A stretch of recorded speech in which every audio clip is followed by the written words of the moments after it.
satu kawan sahabat saya waktu kuliah, dan dia konsisten dari awal, dan dia caleg PAN. Silakan maju.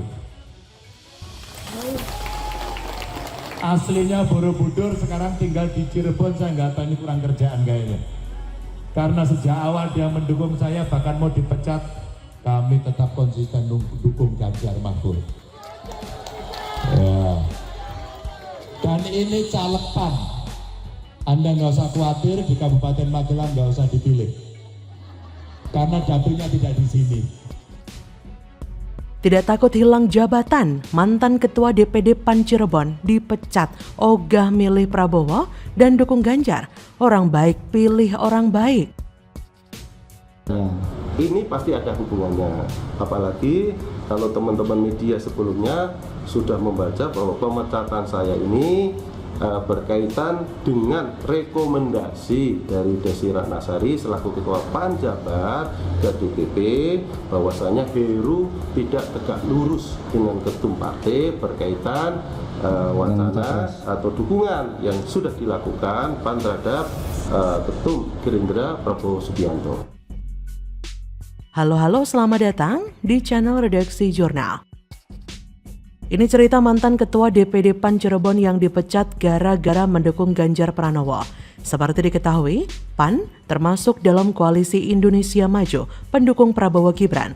Ganjar, sosok ini memiliki medan magnet yang tak bisa dipandang sebelah mata begitu saja oleh lawan politiknya. Ia adalah salah satu sosok terkuat pilihan masyarakat untuk memimpin bangsa ini setelah Jokowi. Capres nomor urut 3 itu memperkenalkan mantan Ketua DPD PAN Cirebon saat berkunjung ke Kabupaten Magelang, Jawa Tengah, Minggu 17 Desember.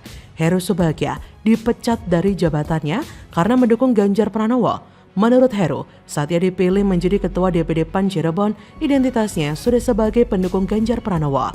Saat terjadi perbedaan pandangan politik antara ia dan partainya, Heru tetap mendukung Ganjar. Ia berkata, saat dipilih oleh partai, identitas saya sudah Ganjar. Dan ketika saya dipecat, saya rela meninggalkan ketua partai dan saya tegak lurus ke Pak Ganjar. Meski dipecat dari Ketua DPD PAN Kabupaten Cirebon, saat ini Heru fokus bertarung sebagai salah satu caleg DPR RI Jabar, Dapil 8 Indramayu dan Cirebon. Ia berkata, saya ketua partai dipecat tapi caleg masih.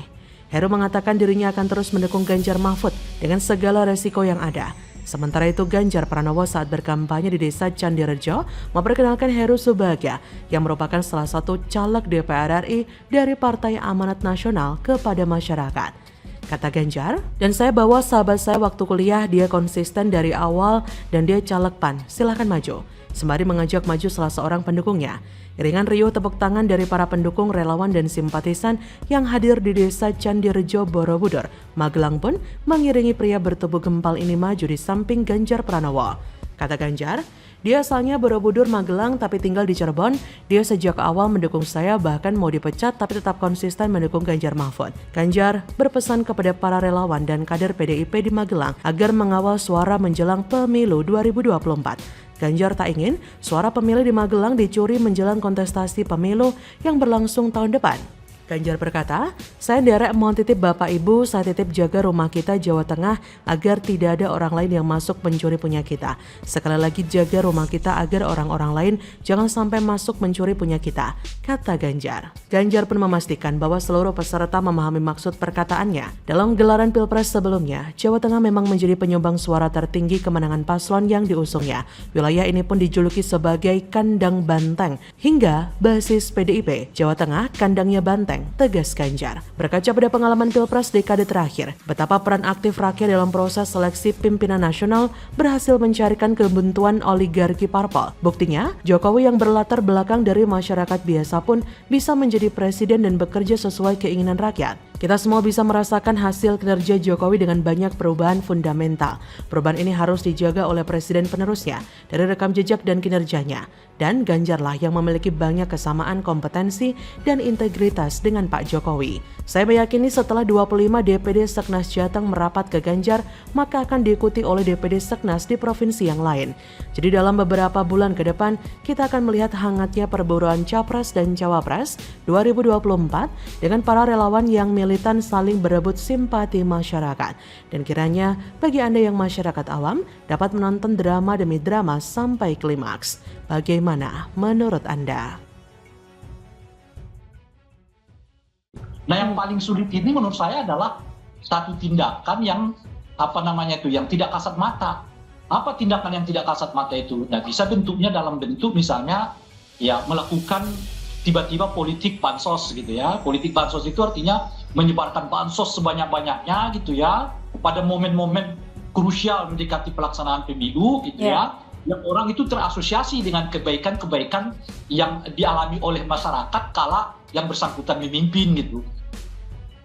Gile, licik bener. Masyarakat Lombok diancam Zulhas, kalau mau BLT dan bansos lanjut, wajib pilih Prabowo Gibran. Wah, bahaya nih.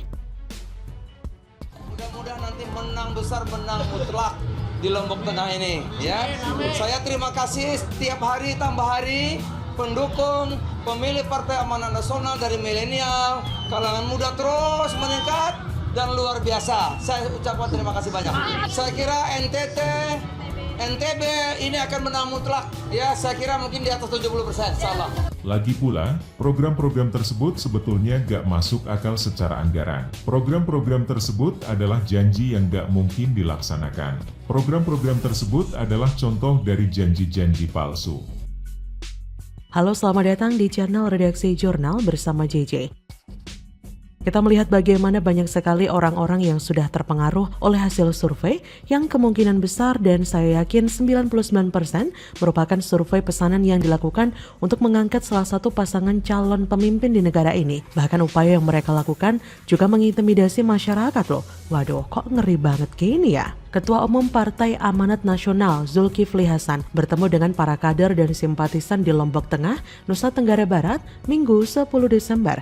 Kegiatan itu merupakan konsolidasi dan sinergi PAN untuk pemenangan Pilpres dan Pileg. Dalam sambutannya, sosok dengan sapaan Zulhas ini mengajak para simpatisan untuk memilih pasangan calon presiden dan wakil presiden Prabowo Subianto Gibran Raka Buming Raka jika ingin melanjutkan program bantuan langsung tunai atau BLT dan bantuan sosial atau bansos. Menurut Zulhas, program bantuan yang telah dilakukan Presiden Jokowi akan ditambah jika Prabowo Gibran menang, seperti memberikan makan gratis kepada para siswa. Zulhas juga mengarahkan agar para kader dan simpatisan untuk mensosialisasikan program-program Prabowo Gibran di masyarakat luas. Waduh, beginilah kampanye yang harus diwaspadai oleh masyarakat, mengancam, mengintimidasi, serta menyebarkan ketakutan bagi lingkungan masyarakat. Pantesan surveinya tinggi di berbagai survei. Lawang rakyat kecil diintimidasi lewat bansos dan BLT begitu. Kalau nggak pilih Prabowo Gibran, nggak dapat bansos, nggak dapat BLT.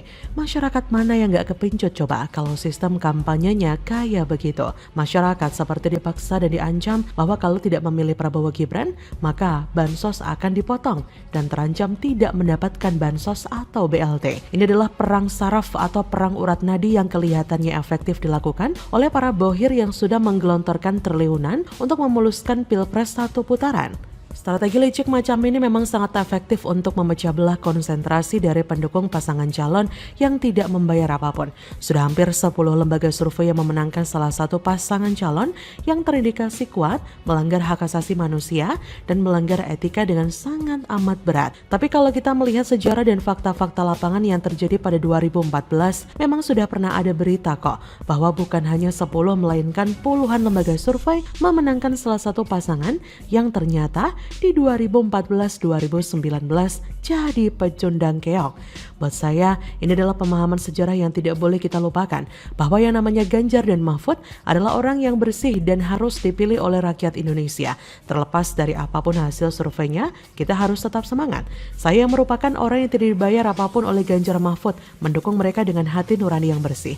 Dan yang paling penting, nggak ada tuh ancaman bansos dan BLT akan di-stop. Sudahlah, untuk kubu sebelah jangan lakukan kesalahan yang sama untuk ketiga kalinya. Masyarakat malah makin gak simpati kalau dikit-dikit main ancam begini. Ya silakan saja ngomong begitu. Nanti orang-orang bakal merasa si capres sok gemoy itu makin tidak layak untuk jadi pemimpin. Dikit-dikit pendukungnya ancam dan intimidasi. Semakin mereka merasa hebat, semakin masyarakat muak dan tidak simpati. Saya percaya bahwa orang yang menghalalkan segala cara untuk meraih kekuasaan sampai mudah untuk mereka berbohong, mengancam, mengintimidasi, menyebarkan hal negatif dan sebagainya bukanlah pemimpin yang baik. Saat mereka berkuasa nanti, mereka bakal memerintah dengan cara yang sama seperti bagaimana mereka mendapatkannya. Akan banyak manipulasi, banyak tekanan, masyarakat diombang-ambingkan dengan isu-isu negatif, tindakan yang represif dan lain-lain. Inilah yang kita perjuangkan. Jangan sampai orang baik dikalahkan orang-orang jahat seperti mereka. Bagaimana menurut Anda?